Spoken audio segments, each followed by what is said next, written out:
Hello everyone, Holiday Wither here, and welcome back to another episode of 80 Days. In the last episode, we had a very interesting conversation with a supposed British officer, and learned that Phileas Fogg might actually be a crooked con man. And we also got robbed of all our money and mostly all our belongings, I'm assuming. I haven't checked yet, but I'm assuming that's happening. And we woke up in an airship, so let's currently find out what's going on, shall we? We are on the Jade Tiger. A fragmented series of images sprang into my mind with a vivid force. An opium den, Fix's accusation of my master, an opium pipe pressed to my gin-soaked hands, and then only blankness. I resolved to find an answer to the most important question. What ship was this? Just as soon as I could bring myself to uprightness, that was. Ambulation was a task best approached in stages, and I'm so ashamed to say that I fell at the first hurdle and collapsed back in my hard cot, trembling in state. Apparently, we might not be with Monsieur Fogg. British commissioner at Waltier provokes fresh scandal. I'm very intrigued about what's happening, because I don't know what's going on. I didn't know there'd be this switch in the story. I drew the scratchy blanket about my shoulders and ventured out of my cabin at dawn, having gathered my opium-stewed wits during the night. I spotted a wind-burned member of the crew, the tool belt at her waist hung with rope, bolt cutters, and all manners of strangely shaped tools. "Excuse me," I croaked, rather more weakly than intended. She looked me over and then chuckled. "Oh, you are a mysterious late arrival. How's your head?" "Tolerable." She rattled her bolt cutters and I winced. "Oh yes, you seem perfectly well."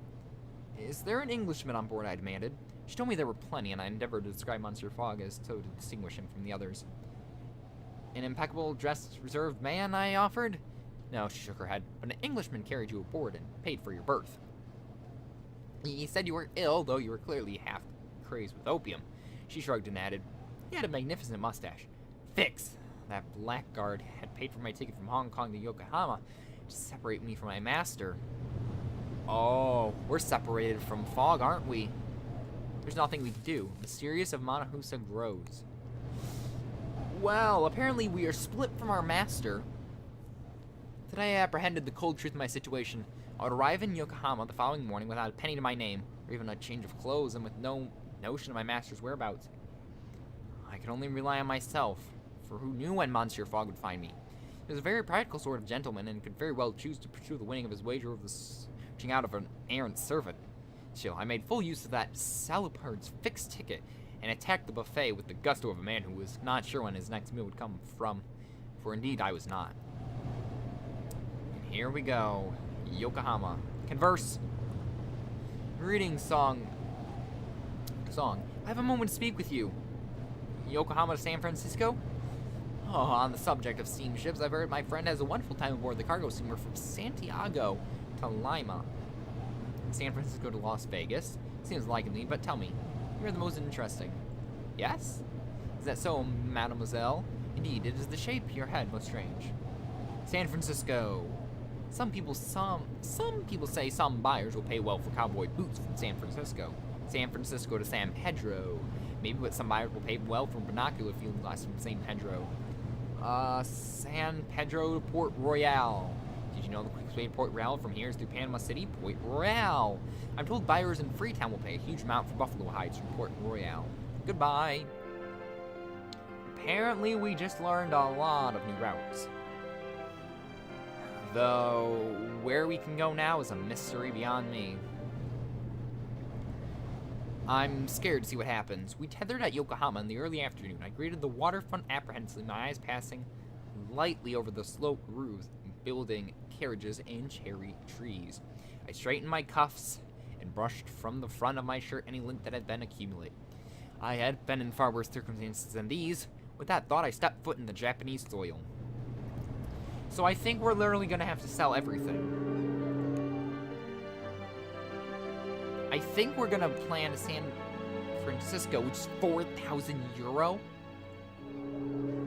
We literally have to sleep. There is nothing we can do because we're broke.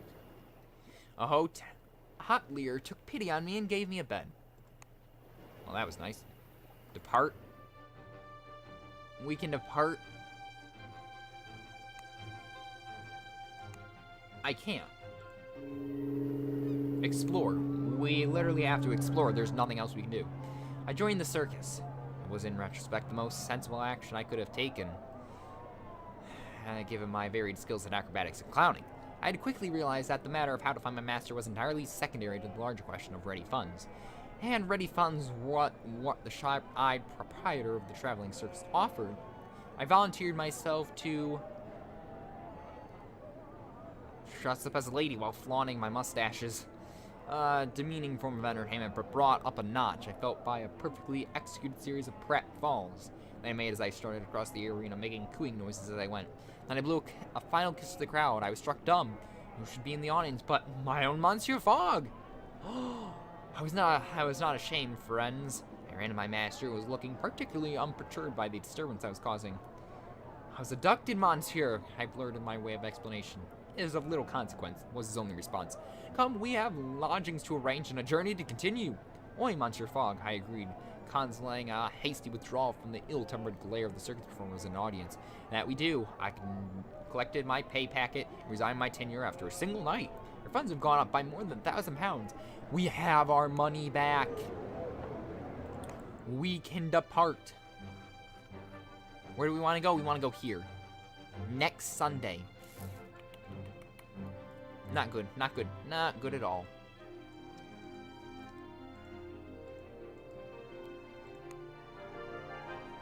Negotiate? The price is rather steep. 870 in 4 days, 3,000 in 3 days. This.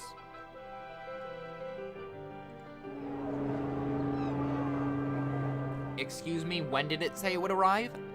I'm sorry I'm a little quiet, but next Sunday. Depart. Embark. Yeah, I'm definitely not gonna wait, like, a bunch of days to get there. The Sugawara was an Imperial Japanese steamship designed by French engineers and crewed by naval conscripts drawn from all 4 occupations. Captain Hirosu bowed slightly in greetings, and I gave her a deeper bow of respect, which caused her to raise an approving eyebrow. Welcome aboard, she told us, as the crew raced around, readying the ship for departure. With God's grace, we will have a swift journey. Well, there's nothing we can do but wait. French heartbreaking woos Yokohama crowd for 1 night only. Interesting.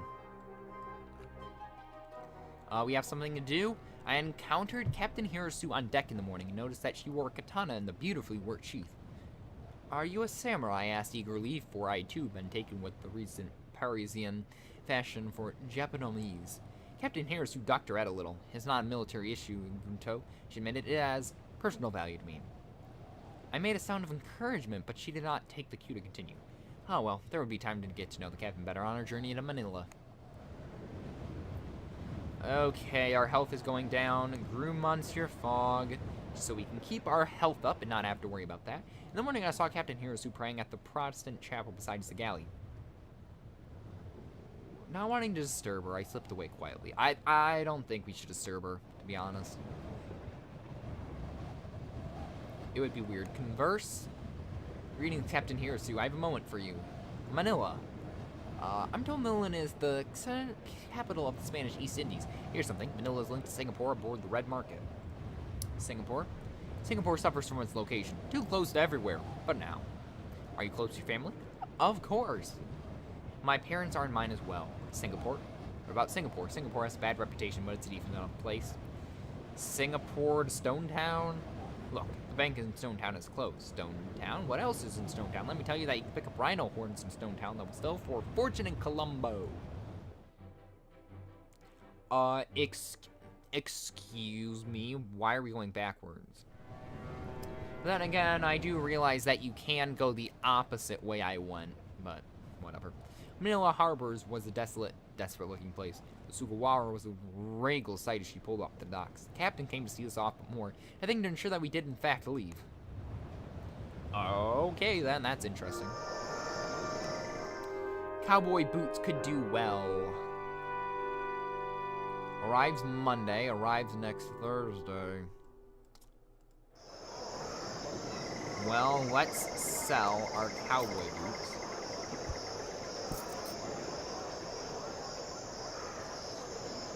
American timetable train. that should hopefully give us some new routes. Thankfully it does. Ooh, lots of routes. Lots and lots and lots of routes. Lots of routes to go for. And I like it. Plan. Literally, we need to go there and negotiate. The field glasses from our air traveler set should change their minds. Seems they're pretty demanding. Arrives Monday. Tomorrow. I said tomorrow. Whatever. Let's plan. Not plan. Plan. No. Back. Back, I tell you. Back. We are going to explore for 4 hours and see what we can find. A lot of pathways, that's for sure. There's a rocket ship in Hong Kong. Gosh, what technology advances have we discovered? We arrived at the Spanish-governed capital of Manila at the most inopportune time. The city had recently suffered from depredation of a major typhoon, and the efforts at rebuilding have been stalled by an outbreak of the dreaded cholera morbus. Images of San Road. A state invoked against pestilence decorated almost every building and vehicle with little effect. Infected establishments were burned daily by the sanitary board with our hotel, one of the casualties. Relocated to the telephone exchange, taking the mechanical horse-pulled train. Concerned with possibilities of infection, I ensured that Monsieur Fogg drank only boiled water as recommended by John Snow's article in the Medical Times and Gazette, going to lengths about preventing him from eating any uncooked foods for fear of contamination. From our window, I could see carts piled high with the dead being taken to the mountain to be burned, rather than interned in a churchyard, which put me in a morbid frame of mind. I went to the local telegraph officer and sent a message to a dear friend in Paris. My ex-lover. If I'm to be perfectly honest, we parted in unfortunate circumstances, and I felt I needed to apologize for my behavior. I was something of a libertine in my youth, I must admit. Made my way back to Monsieur Fogg under the fragrant coconut oil lamps, eager to part from the city riven by sickness and death. We are now bright. And we'll pass the night, and we should be able to go. As night fell, I attended to Monsieur Fogg, trying with haircuts with fear that he would have a restorative night. Well, let's depart. Embark. Yep, let's go. Well, I lied. We are taking another airship. We boarded the Reina Cristina, a Spanish tourist Quevedo type airship. Its gondola shaped to resemble one of the infamous Spanish galleons of the previous centuries, except in miniature. The Manila galleons had been built large enough to accommodate 1,000 passengers and to stock provisions for a journey which, unlike ours, might last upwards of half a year. Converse. Greetings, Captain. Why, good day, Passepartout. Honolulu. What can you tell me about Honolulu? You've lost me, friend. Honolulu to San Francisco. You mentioned steamships. I've been told ones that can travel by river barge from Ascurino to Buenos Aires, but the journey is a tiring one. San Francisco to San Pedro. Oh, I've the subject boats. I've heard you can get to Port Royal from Port-au-Prince aboard the Hispaniola. Salt Lake City. On the subject trains, heard my father was in an accident aboard the Pride of the South from Lima to Ascuna. Salt Lake City. They call it the City of Magic. To Dallas. San Pedro. San Pedro. To Atlanta. To goodbye. Wow, we learned a lot of stuff. Probably skipped on something interesting, but I'll find out sooner than later. So, let's see here. Almost on day 60, which scares me. Can we do this in 20 days? On our journey to Honolulu would take 4 days. The airship would refuel and go on without us. And there we had other plans. Reina Cristina. I guess groom, because he needs it. The Filipino crew spoke a mix of well, actually, I'm going to ignore that for now, since that's still there. Okay, we just need to make it across America. If we can make it to America and do it in a few days, we should be able to get here. We should be able to get back to our starting location. But until then, let's continue what we were doing. The Filipino crew spoke a mixed Halagon and Spanish, all mixed in with Lascar's sailors' cant, which utterly fascinated me, though I did not have a skill to understand it. Don't bother trying to learn it, the captain remarked in elegant Spanish. You need a sailor's heart to do so. You do not think I possess one, I retorted. I would never dare presume, monsieur. He bowed, his short jacket pulling up to display a slice of perfectly white hair. He added teasingly, many gentlemen would consider such an insinuation as an insult. Many gentlemen are fools, I remarked, with perhaps too much honesty. Thankfully, the captain only laughed. Truly, Captain of the Bull. Where are we? Many gentlemen of fools remarked that too much on it. Thankfully, the captain only laughed, his dark eyes glinting with mirth in the reflected sun. Truly, he said, I meet the most remarkable people as a captain of an airship. Day 60, Monsieur Fogg murmured that night in his sleep. We're not even yet halfway. Not even yet halfway? What are you talking about? We are almost over halfway. Monsieur Fogg needs more faith. Portrait of King Amiado I hung in one of the relatively unused corridors of the gondola, which I was exploring in the hopes of finding a secret or two, and indeed I stumbled across a small room set with a crucifix and an altar. Clearly someone aboard was literally a closet Christian. Over dinner, the captain told me about Honolulu, where we would stop on the morrow, if I believed his telling. It was a giddy paradise that could barely be real. As we settled down for the night, I was struck by an unrelated thought. Monsieur Fogg, the dateline. I've altered our watch already, Monsieur Fogg replied calmly. Did you think I might forget? My master was of course correct. With an eye such as his, it was unthinkable that we might miss such a detail. We had reached a point directly opposite Greenwich, where the hours we had lost in traveling around the Earth were added back. A whole extra day. Oh yeah, that's right, because you can add back, which means we technically got more time. Hey, dang it, it was too fast. We arrived in Honolulu Bay in good time and the crew landed us, then it deflated the envelope to refill it. It was a while before we could retrieve our things, so I spent the time walking the beach, watching the sharks frolicking in the crystal water. After Manila, the place was a paradise on Earth. There we were, finally discharged from our duty as passengers, and the airship lifted away into the sky. Plan. I need to get into America. Arrives Thursday. Yee. Let's just explore. I think that's the only thing we can do. As though as Honolulu lived in drawn breath, a wheeling swath of sky, white-laced waves, and pristine sand battered by black volcanic bluffs. The town was entirely hidden between groves of coconut and eucalyptus. We rested in comfortable palm-topped huts by the shoreline, breathing the sea air and trying to shake the weariness of the road.